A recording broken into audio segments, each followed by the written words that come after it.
സുഹൃത്തുക്കളെ, ഇന്ന് ഒരു dendrobium orchid, dendrobium yellow white എന്നാണ്. അത് നിറച്ച് ആയി. അത് കിക്കിയൊക്കെ ഉണ്ടോ, നല്ല പുതിയ ഒരുപാട് 5-6 കിക്കുകളെല്ലാം വന്നിട്ടുണ്ട്. ചെടി ഹെൽത്തി പ്ലാന്റ് ആണ്, മച്ചറ ചെടിയുമാണ്. പക്ഷേ ഇതിനകത്ത് ഇതുവരെ ഫ്ലവർ വന്നിട്ടില്ല.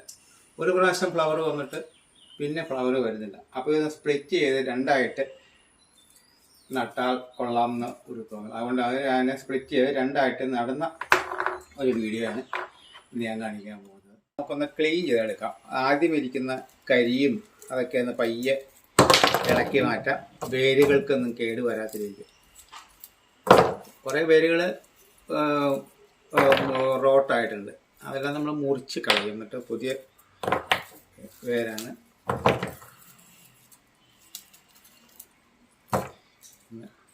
ക്ലീൻ ചെയ്യുക. കിക്കുകൾക്കൊന്നും കേട് ക്ഷതം വരാത്ത രീതിക്ക് അത് പറിച്ചെടുക്കുക.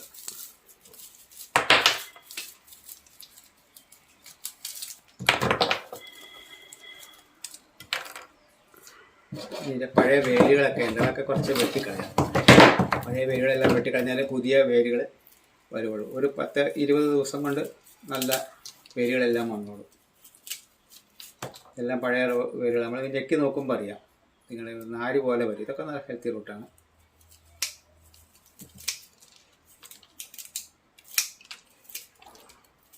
നല്ല വേരും കട്ട് ചെയ്ത് പോയെന്നോർത്ത് കുഴപ്പമൊന്നുമില്ല, കേടൊന്നും അങ്ങനെ വരില്ല. ഡെൻഡ്രോബിയം ഓർക്കിഡ് ആയതുകൊണ്ട് വലിയ കുഴപ്പം വരാൻ.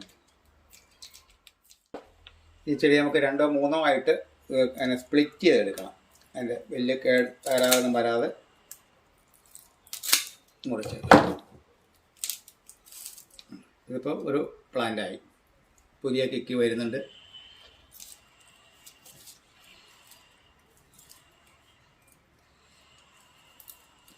ഒരു 3 ഷൂട്ടുണ്ടെങ്കിൽ മതി, നമുക്കത് ഒരു പ്ലാന്റായിട്ട് മാറ്റിയെടുക്കാം. 3 ഷൂട്ട് മതി, 3-ൽ കൂടുതൽ ഇരുന്നാൽ കുഴപ്പം.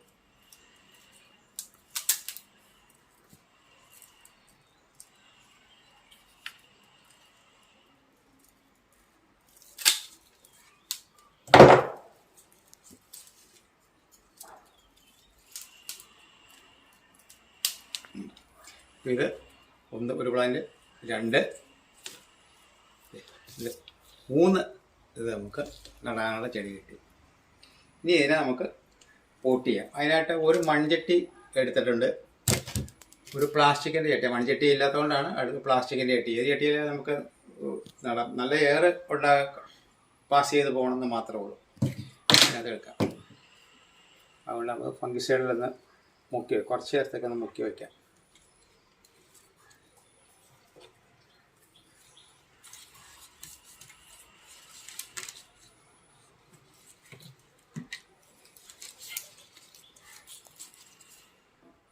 ജലാംശം എപ്പോഴും നിറഞ്ഞു നിൽക്കില്ല. ആവശ്യമുള്ള വെള്ളം ചെടി വലിച്ചെടുത്തോളും. ബാക്കി ഒരു ചെറിയ ഈർപ്പം മാത്രമേ അതിനകത്ത് എപ്പോഴും നിൽക്കുക. അതുകൊണ്ട് കരിയാണ് എപ്പോഴും നല്ലത്. ഇതിനകത്ത് ഫംഗൽ ഇത് വരാതിരിക്കാനും ഒക്കെ കരി തന്നെയാണ്.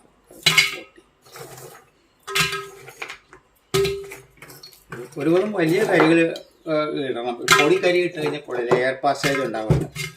ഏറെ ചെടിക്ക് പാസേജ് കിട്ടണമെങ്കിൽ ഒരുവിധം മുഴുത്ത കരി കഷ്ണങ്ങൾ തന്നെ എടുക്കണം.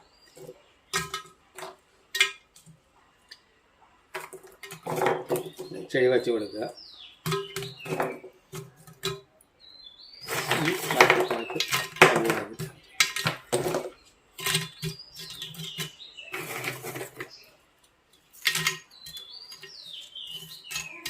അതിൻ്റെ വേരിലൊക്കെ എയർ കിട്ടണം, അത്രേ ഉള്ളൂ.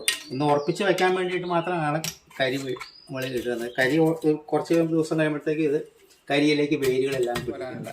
ഇനി ഒരു 6-7 ദിവസത്തേക്ക് നനയ്ക്കൽ മാത്രമേ ചെയ്യാവുള്ളൂ. ഒരു 10 ദിവസം കഴിഞ്ഞാണ് വളം കൊടുക്കാവുള്ളൂ. അല്ലെങ്കിൽ ഈ വേരിനൊക്കെ ഫംഗൽ വരും, പിടിക്കും. അതുകൊണ്ട് ഒരു 10 ദിവസം കഴിഞ്ഞ് വളം പ്രയാഗോളൂ. ഇപ്പോൾ നമ്മൾ വളം കൊടുത്തു കഴിഞ്ഞാലും വളത്തിലേക്ക് പിടിക്കില്ല. അതുകൊണ്ട് നനച്ചു കൊടുക്കുക. ഡെയിലി ദിവസവും നനച്ചു കൊടുത്താൽ മതി. ഇനി അങ്ങനെ ഓരോ തണലുള്ള സ്ഥലത്തേക്ക് മാറ്റി വെച്ച് നമുക്ക് ഓരോ 10 ദിവസം കഴിയുമ്പോൾ അത്യാവശ്യം വെയിലും മഴയൊക്കെ കൊള്ളുന്ന സ്ഥലത്തേക്ക് മാറ്റി വയ്ക്കാം. അപ്പോൾ എൻ്റെ വീഡിയോ ഇത് സ്പ്ലിറ്റ് ചെയ്ത് വയ്ക്കുന്ന ഈ ഭാഗം ഇഷ്ടപ്പെട്ടെങ്കിൽ ലൈക്ക് ചെയ്യുക, ഷെയർ ചെയ്യുക, സബ്സ്ക്രൈബ് ചെയ്തിട്ടില്ലെങ്കിൽ സബ്സ്ക്രൈബ് ചെയ്യുക.